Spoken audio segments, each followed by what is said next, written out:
সোনারন্দি রাজবাড়ির প্রতিষ্ঠান করেন রাজা নিত্যানন্দ দেব বাহাদুর এবং তিনি এই রাজবাড়িকে বাহিরের শত্রুদের হাত থেকে রক্ষা পাওয়ার জন্য তিনি নির্মাণ করেছিলেন চারিপাশটায় বহু উঁচু প্রাচীর। তাই এই রাজবাড়ি প্রবেশের একমাত্র পথই ছিল দুটি বড় বড় মেন গেট দিয়ে পার হওয়া, যে গেট আজও ইতিহাসের সাক্ষী হয়ে দাঁড়িয়ে রয়েছে।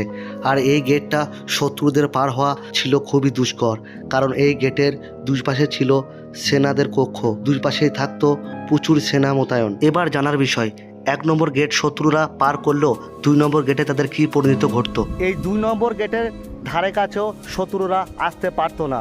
কারণটা তোমাদের বলি ফ্রেন্ড, তো ভিডিওটা দেখতে থাকো। এই 2 নম্বর গেটের বাঁ দিকে মাথার উপরে যে টাওয়ারটা দেখতে পাচ্ছ, আমরা গ্রামীণ ভাষায় এটাকে 52 সিঁড়ি বলে থাকি। এই টাওয়ার থেকেই রাজার যে সেনারা ছিল তারা কিন্তু পেহারাদারি করতো বা দূর থেকেই বুঝতে পারতো কি রাজবাড়ির উপরে অ্যাটাক হয়েছে। তো আমরা এখন যাব ওই উপরে।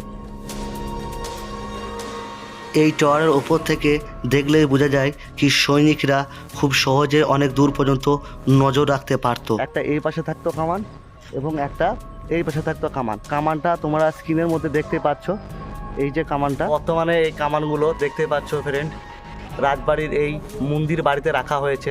তাই খুব সহজেই শত্রুরা যখন এই 300 মিটারের মধ্যে আসার চেষ্টা করতো, এই কামানের গোলা বারুদ দিয়ে তাদেরকে ধ্বংস করে দেওয়া হতো।